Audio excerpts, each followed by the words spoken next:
At Thanksgiving, my sister announced her engagement. My parents toasted her, then turned to me and said, "Why can't you be more like your sister?" I just smiled and whispered, "You'll see soon enough." 3 months later, I did something that left them speechless. Now they're texting, "Please, just talk to us. I've been lurking on this sub for ages. Never thought I'd be posting my own story here." But life comes at you fast, and sometimes your family pushes you past your breaking point. Fair warning, this is going to be a long one. Look, I've always been the black sheep in my family. Not in the cool, rebellious way, more in the "why can't you just be normal" way. My sister Jennifer has been the golden child since we were kids. She's 2 years older, conventionally successful, and basically the human equivalent of an Instagram filter that makes everything look better than it actually is. Growing up in our modest suburban home, the pattern was always the same. Jennifer gets straight A's, I get B's and C's, despite trying just as hard. Jennifer wins the science fair. My computer project gets an interesting effort sticker. Jennifer gets into a good college with scholarships. I take a gap year, and everyone acts like I'm on drugs. I wasn't, BTW. Here's the thing about being the family disappointment. You eventually get used to it. You develop this emotional callus. I'm 30 years old now, live in a decent apartment, pay my bills on time, and have enough in savings to not panic when my car makes that weird noise. Basic adult stuff, right?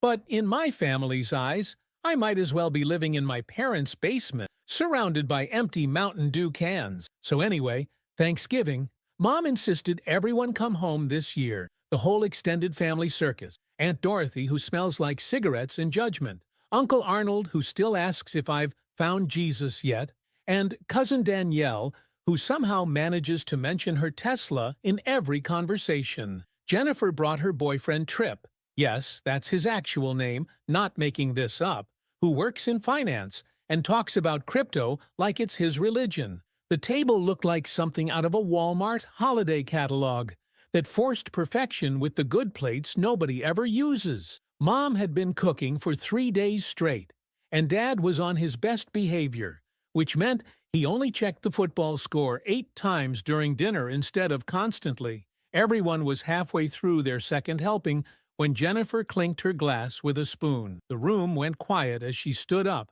flashing that pageant smile she's perfected since she was 12. Then she held up her left hand, showing off a diamond that was probably visible from space. Cue the collective gasps and squeals. Mom literally started crying. Dad did that proud chest puff thing. Aunt Dorothy immediately started planning the wedding collars. The whole scene was like watching a Hallmark movie directed by someone who's never met actual humans. Then came the toast. Mom went first, talking about how Jennifer was always destined for greatness, how she just knew her daughter would find the perfect man. Dad followed, getting all misty-eyed about giving away his little girl to such a fine, upstanding gentleman. Trip smirked at this like he'd just been awarded a Nobel Prize for existing, and then it happened. Mom raised her glass one more time, looked directly at me, and said those words that cut deeper than any knife. "Why can't you be more like your sister?" The room didn't exactly go silent. There were a few uncomfortable coughs. Jennifer had the decency to look slightly embarrassed, and Trip actually snickered. But nobody said a word in my defense. 20-plus years of being compared, diminished, and overlooked crashed down on me in that moment. But instead of making a scene, which is what they expected, I'm sure, I just smiled, raised my cheap wine glass, and whispered, just loud enough for my parents to hear, "You'll see soon enough." Mom looked confused. Dad rolled his eyes like I was being dramatic again. Jennifer quickly changed the subject to her spring wedding plan, and just like that, I was invisible again. After dinner, I helped clean up, because that's what the family disappointment does, tries to earn approval through menial tasks. Jennifer and Trip held court in the living room, describing their proposal story for the 5th time. Apparently, getting engaged at a rooftop bar in the city is now considered the height of originality. When no one was looking,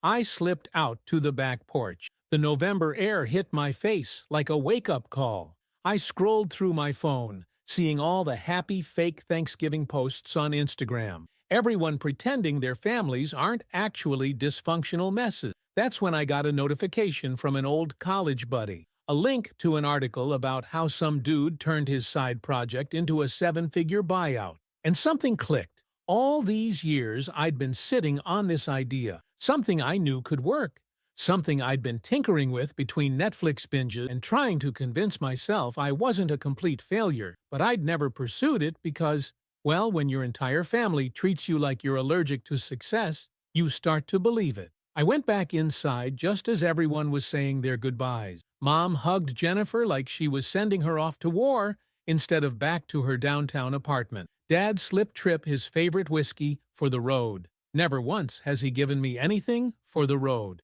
When it was my turn, Mom gave me her usual sigh hug combo, the one that says I love you because I have to. Dad patted my shoulder and reminded me that I should really think about going back to school, as if a degree would magically transform me into Jennifer 2.0. On the drive home, I didn't put on music, didn't call any friends to vent, just sat with that burning feeling in my chest. That feeling you get when you're so tired of being underestimated that it actually, physically, hurts.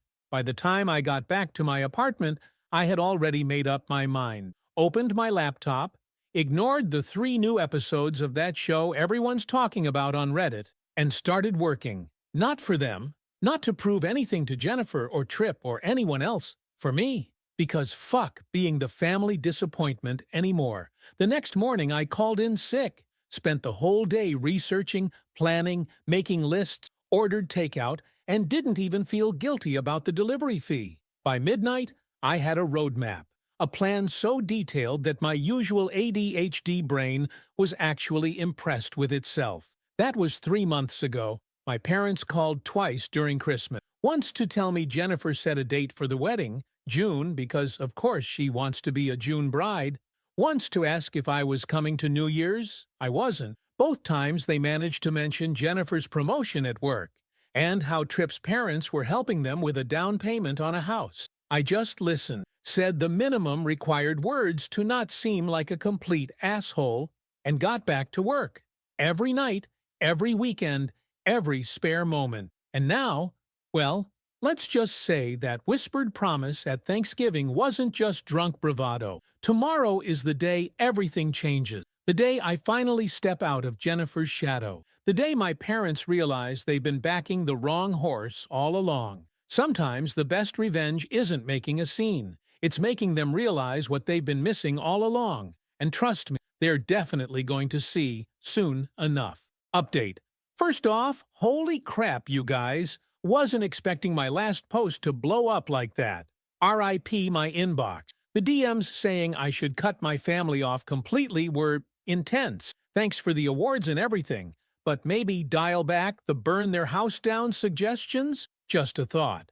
Anyway, a lot has happened since Thanksgiving. Like, a lot. Remember that idea I mentioned?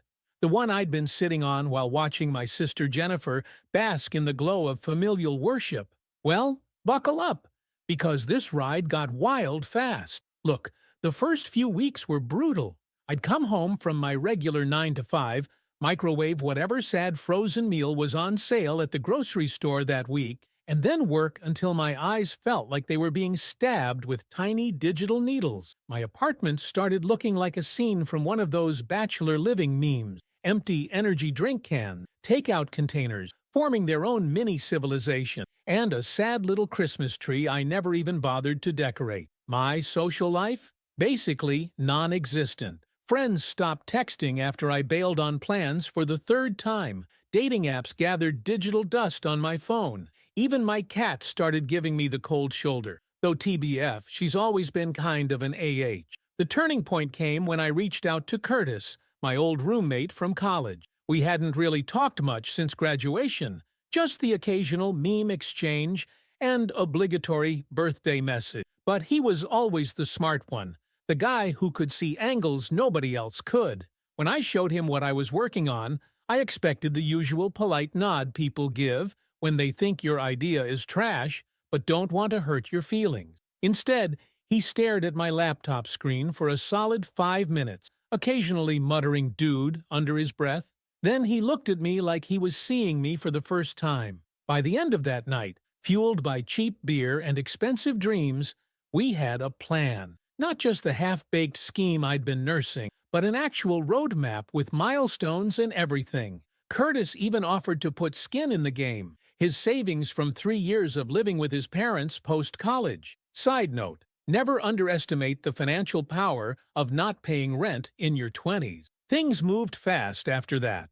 We set up in my apartment, dual monitors crowding my IKEA desk, whiteboards leaning against every available wall. My neighbors probably thought I was running some kind of conspiracy hub with all the late-night typing and occasional victory whoops. Meanwhile, the Jennifer Show continued in full force. Mom called at least once a week with wedding updates I didn't ask for. Jennifer needed my opinion on wedding colors. She ignored it. Dad sent texts about Tripp's latest promotion. Spoiler alert, it wasn't actually a promotion, just a title change with no raise, but they all acted like he'd been crowned King of Wall Street. The real kicker? They remortgaged their house. Their house, the one that was nearly paid off, for Jennifer's wedding, because apparently Princess Perfect couldn't possibly get married without hand-carved ice sculptures and a venue that costs more per hour than I made in a week.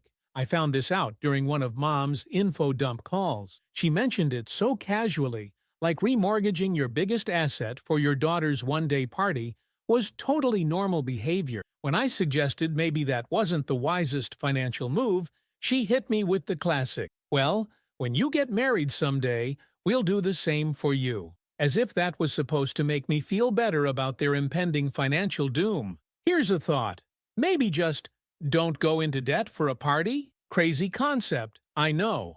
Anyway, back to the actually important stuff. Curtis and I hit our first major roadblock in late January. Our initial prototype kept crashing. We couldn't figure out why, and we were both running on fumes and ramen. I seriously considered giving up, crawling back to my regular life, and accepting my position as eternal family disappointment. Then came the email. Some bigwig from a major tech newsletter had somehow stumbled across our project through a friend of Curtis. They wanted to feature us in their ones to watch section. Not gonna lie, I thought it was spam at first. Curtis had to physically stop me from deleting it. We stayed up all night perfecting our pitch, took screenshots that didn't look completely amateur, and sent it off with zero expectations. The article dropped 2 weeks later. My phone blew up like it was trying to reenact a Michael Bay movie. Suddenly, people were interested, like people with actual money and influence, the kind of people who use terms like angel investor and seed round in casual conversation. Before I knew it, Curtis and I were sitting in coffee shops wearing our only decent shirts, trying to look like we knew what the hell we were doing, while suits with expensive watches asked us about scalability and market penetration. One guy, let's call him Alex, because that's not his name and I don't want to get sued, saw something in us that others missed. He wrote a check that made my eyes water. Not never work again money, but definitely holy shit. We can actually do this for real. Money. We rented a small office space, got actual desks that didn't wobble, started building a team. The whole time, I kept waiting for the other shoe to drop, for someone to point at me and yell, "Fraud!" Because that's what happens when you've spent your entire life being told you're not good enough. Meanwhile, Jennifer's wedding preparations reached fever pitch. The invitation arrived in my mailbox, thick cream paper with actual gold foil, like some medieval proclamation, plus one allowed, which was their way of saying, "Bring a date so you look less pathetic." As the wedding date approached, our project started gaining serious traction. We launched a beta version, and the response was insane. Users signing up faster than we could approve them. Competitors starting to notice us. Tech blogs writing about the next big thing. The week before Jennifer's wedding, it happened. The call. The one that changed everything. A massive tech platform wanted to integrate our product. Not buy us out, yet, but partner with us in a way that would put us on the map. The deal was huge, life-changing huge. We signed the paperwork 2 days before the wedding. Curtis and I celebrated by getting absolutely wasted at a dive bar, then drunk ordering matching custom t-shirts that said, "Started from the bottom, now we slightly above the bottom." Real classy stuff. The wedding day arrived with all the subtlety of a glitter bomb. I put on my one decent suit, picked up Curtis, my +1, because why not twist the knife in my perpetually single status, and headed to the venue, some ridiculously overpriced converted barn that was trying very hard to be rustic chic. Mom did a double take when she saw me. Apparently, sleeping more than 4 hours and not subsisting entirely on caffeine and spite had improved my appearance. She made some comment about how nice it was that I made an effort for once. Dad gave me the usual distracted pat on the shoulder before rushing off to take pictures with the important family members. Jennifer barely acknowledged my existence, too busy being the center of attention in her dress that probably cost more than my car. The ceremony was exactly what you'd expect. Too long, too many readings about eternal love from people who've been divorced twice, and Tripp looking like he was mentally calculating how many Instagram likes their professional photos would get. At the reception, Curtis and I grabbed drinks and found our table way in the back, naturally, next to Great Aunt Edna, who kept asking if I was Jennifer's friend from work. Classic. That's when I spotted him, the VP of product from the company we just partnered with.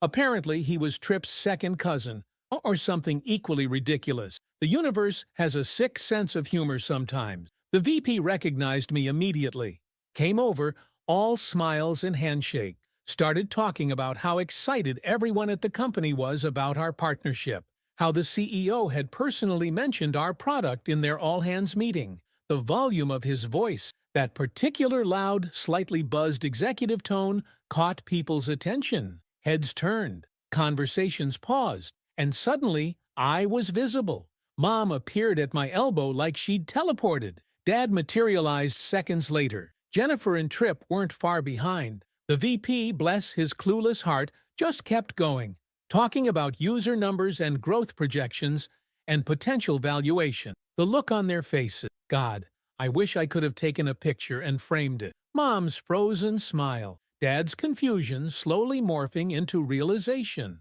Jennifer's perfectly made-up face struggling to maintain composure. And Tripp beautiful. Karmic justice. Tripp looking like someone had just told him his stock options were worthless. The VP finally left to get another drink, completely unaware of the family drama bomb he just detonated. The silence that followed was the sweetest sound I'd ever heard. Mom tried to recover first, suddenly interested in my little computer thing that she'd previously dismissed as a hobby. Dad started mentioning distant relatives who also did good in technology, as if trying to claim genetic credit. Jennifer, in perhaps the most transparent move of all, suggested we catch up soon about collaboration opportunities with Tripp's firm. I just smiled, sipped my champagne, let them squirm. Then Tripp, that beautiful idiot, made a comment about how lucky I was, how some people just fall into success. That's when I lost it. 3 months of work, decades of being overlooked, a lifetime of "why can't you be more like your sister?" All of it came pouring out. I laid it all out, every sacrifice, every late night, every risk taken while they were planning flower arrangements and prenups. I told them about the investors who believed in me when my own family didn't, about the users who valued what I created when they couldn't be bothered to even ask what I was working on. I ended by raising my glass in a mock toast to Jennifer and Tripp, whose wedding had just become the backdrop for their golden child's brother finally stepping out of the shadow. Then I walked away. Curtis and I left early, stopping for greasy fast food on the way home because fancy wedding catering is never actually filling. The text started the next morning. Mom wanting to hear more about this exciting project. Dad suddenly remembering he always supported my computer interest. Jennifer suggesting lunch to reconnect. I haven't answered a single one. 3 days ago, I got an email from a business publication. They want to do a feature on me and Curtis. The headline? From side project to 7 figures. How 2 friends built a tech empire from an apartment. I forwarded it to my family with no comment. Their response? Radio silence for 24 hours. Then the panic text started. Turns out Tripp's firm is going through layoffs. Turns out their fancy new house might be more than they can afford. Turns out remortgaging your home for a wedding isn't great financial planning. Now they need to talk. Now I'm suddenly worth their time. Here's the thing about revenge. The best kind isn't the loud, dramatic showdown. It's the slow, quiet realization that they bet on the wrong horse, that the person they underestimated has become the person they desperately need. And the best part? I haven't even started yet. I was grabbing coffee at my usual Saturday morning spot when they walked in. All three of them, Mom, Dad, and Jennifer, 7 months pregnant and weaponizing it like a pro. They'd obviously staked out my routine, which was both pathetic and slightly impressive in a stalker-ish way. The cafe went quiet as Jennifer made a show of lowering her pregnant self into the chair across from me, one hand protectively on her belly, the other clutching what appeared to be a folder of financial documents. Subtle. Mom immediately launched into a tearful speech about family sticking together. Dad stared at his hand, occasionally adding how they'd always been there for me. Citation needed. Jennifer sat in martyred silence, occasionally sighing and rubbing her baby bump for maximum guilt effect. Then they laid out their proposal. They needed $80,000, not as a gift, they assured me, but as a family investment. They'd pay me back once Tripp found a new position, and Jennifer returned to work after the baby. They'd even written up a payment plan, which was essentially, we'll figure it out later. The cafe barista kept giving me these awkward sympathy glances while pretending to clean the same spot on the counter over and over. My coffee got cold, my patience got colder. When they finally stopped talking, the silence hung in the air like that weird smell in my first apartment's hallway. They were all looking at me with this expectant expression, like they'd presented a reasonable request and were just waiting for me to pull out my checkbook. I took a sip of my cold coffee and asked one question. When exactly did they realize I was worth maintaining a relationship with? Mom started sputtering about how that wasn't fair. Dad got defensive, saying they'd always valued me, again, citation very much needed. Jennifer actually had the audacity to say that family shouldn't keep score. That's when I pulled out my phone and did something I should have done months ago. I showed them screenshots, every dismissive text about my little hobby, every declined invitation to see what I was working on, every "why can't you be more like your sister" comment that I dutifully documented over the years. Then I showed them something else, my donation receipt. While they were busy planning how to spend my money, I'd set up a college fund for my future niece or nephew. Not in their names, not accessible to them. A trust that would only be available for the child's education when they turned 18. The look on their faces was better than any revenge I could have scripted. Jennifer actually gasped like she was in a telenovela. Mom started crying again, but these were different tears, the kind that come when someone realizes they've completely miscalculated their position. Dad just looked old, suddenly very, very old. I told them 3 things before I left. 1, I would never give them money directly, ever. The trust for the baby was all they would ever get from me financially. 2, if they wanted a relationship with me moving forward, it would be on entirely new terms. No more golden child narrative. No more dismissing my choices. No more comparison. 3, they had exactly 1 week to decide if those terms were acceptable before I changed my number and my email and moved on with my life without them in it. Then I walked out, leaving them sitting there with their desperation and their folder of financial problems. That was 10 days ago. They didn't make the 1-week deadline. Yesterday, I changed my number, updated my email filters to send their messages directly to a folder I never have to look at, told the security at my neighborhood about potential unwanted visitors. Curtis thinks I'm being too harsh, says family is complicated, says maybe they can change, maybe they can. But here's the thing, I don't care anymore if they do. The revenge isn't about the money. It was never about the money. It's about finally standing on equal ground and watching them realize the person they underestimated now holds all the cards. Is it petty? Maybe. Satisfying? Absolutely. The baby's due in 2 months. I've already arranged for a gift basket to be delivered to the hospital with a card that includes the trust fund information and my lawyer's contact details. Nothing else. Sometimes the best revenge isn't making a big scene or destroying someone completely. It's simply rewriting the power dynamic and walking away when you're finally in control. My notifications are still blowing up with their messages. Please just talk to us in all caps, like they're screaming into a digital void. The thing is, I am talking, just not to them, and certainly not on their terms. And that, as it turns out, is the most deafening silence of all.